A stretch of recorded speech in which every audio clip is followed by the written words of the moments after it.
असम, पुडुचेरी और केरल में 9 अप्रैल को चुनाव है। ऐसे में इन राज्यों में प्रचार प्रसार का दौर अंतिम पड़ाव पर है, जिसके चलते राजनीतिक दलों की तरफ से प्रचार में तेजी लाई गई है।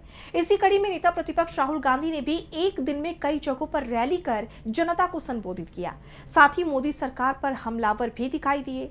तो क्या कुछ कहा है राहुल ने, जानेंगे इस रिपोर्ट। 3 राज्यों में 9 अप्रैल को होने वाले विधानसभा चुनाव के लिए प्रचार प्रसार थमने वाला है। ऐसे में लोकसभा में नेता प्रतिपक्ष राहुल गांधी ने एक दिन में कई रैलियां कर बीजेपी के खिलाफ मोर्चा खोल दिया।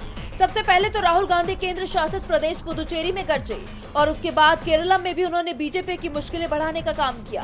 पुदुचेरी में राहुल गांधी ने सत्ता परिवर्तन का आह्वान करते हुए कहा कि यहाँ की जनता को एक ऐसी सरकार मिले जो वास्तव में पुदुचेरी की आवाज का प्रतिनिधित्व करे।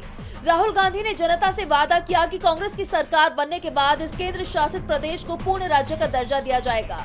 राहुल गांधी के इन वादों में पूर्ण राज्य का दर्जा, 30,000 नए रोजगारों का सृजन, बेरोजगार युवाओं के लिए 2,000 मासिक सहायता समेत कई चीजें शामिल रही। एक तरफ जहां राहुल गांधी ने पुदुचेरी में जनता से बड़े वादे किए, तो वहीं केरल में जनसंबोधन के दौरान वो बीजेपी पर जमकर गरजे।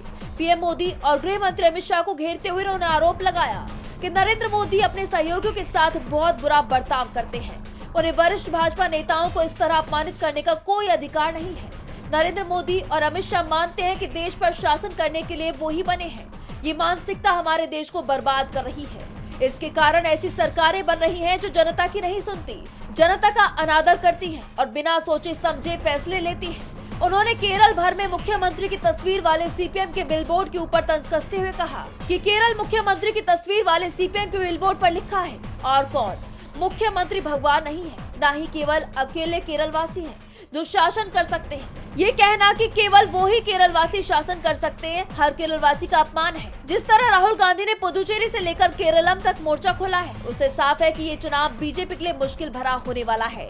टीवी लाइव की रिपोर्ट।